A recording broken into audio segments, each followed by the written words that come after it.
சைதாப்பேட்டை சட்டமன்ற தொகுதி வேட்பாளராக போட்டியிடுவதற்காக அமைச்சர் மா. சுப்பிரமணியன் கிண்டியில் உள்ள வருவாய் கோட்டாட்சியர் அலுவலகத்தில் வேட்புமனுவை தாக்கல் செய்தார்.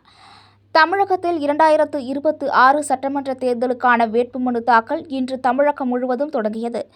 இதன் தொடர்ச்சியாக சைதாப்பேட்டை சட்டமன்ற தொகுதியில் திமுக சார்பில் போட்டியிடுவதற்காக அமைச்சர் மா. சுப்பிரமணியன் இன்று காலை 11 மணிக்கு சைதாப்பேட்டை சட்டமன்ற தொகுதியில் போட்டியிடுவதற்காக சென்னை கிண்டியில் உள்ள வருவாய் கோட்டாட்சியர் அலுவலகத்தில் கூட்டணி கட்சி தலைவர்கள் மற்றும் ஆதரவாளர்களுடன் வந்து வேட்புமனு தாக்கல் செய்தார்.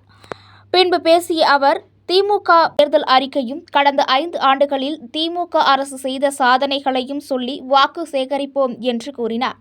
இவர்களுடன் திமுக பகுதி செயலாளர் கிருஷ்ணமூர்த்தி, துரைராஜ், காங்கிரஸ் முத்தமிழ் தலைமையில் காங்கிரஸ் நிர்வாகிகள், சைதே ஜாக்கப் தலைமையில் விசிக நிர்வாகிகள் மற்றும் தேமுதிக கட்சியை சேர்ந்த மாவட்ட தலைவர், தொகுதி பொறுப்பாளர் மடுவை ஆர். சுப்பு, பகுதி செயலாளர் ஈகை சுரேஷ், வாட்டர் வாஷ் குமார், மாவட்ட துணை செயலாளர்கள் சைதை க. பிரகாஷ், கந்தன், பகுதி தலைவர் ஏ. இருதயராஜ், மாவட்ட பிரதிநிதி ஆர். கார்த்திக் ஆகியோர் உடனிருந்தனர்.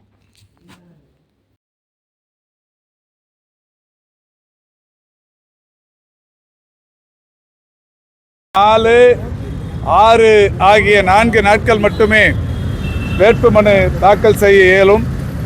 அந்த வகையில் மாண்புமிகு தமிழ்நாட்டின் முதலமைச்சருடைய அறிவார்ந்த ஆலோசனைகளின்படியும் அவருடைய நல்வாழ்த்துக்களின்படியும் இன்றைக்கு சைதாப்பேட்டையில் வேட்புமனு தாக்கல் செய்யப்பட்டிருக்கிறது. இன்று காலை 11 மணி முதல் பிற்பகல் 3 மணி வரையில் இந்த வேட்புமனு தாக்கல் செய்யும் பணி நடைபெறவிருக்கிறது. இதில் முதல் வேட்புமனுவாக